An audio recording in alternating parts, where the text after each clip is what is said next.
شكرا يا ربي شكرا هديت قلبي شكرا இறைவா உன்னை தேடுகிறேன், அந்த ஏக்கத்திலே நான் வாடுகிறேன். அந்த தேட்டம் வந்துச்சா நமக்கு?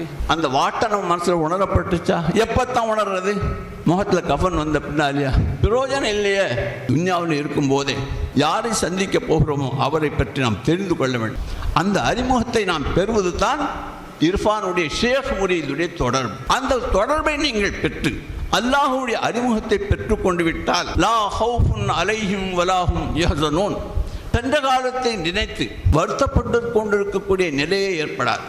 எதிர்காலத்தில் நான் எப்படித்தான் என்னுடைய குடும்பத்தை நடத்துவேன் என்று கவலைப்படுவதற்கு உண்டான உணர்வே உங்களுடைய உள்ளத்தில் வராது.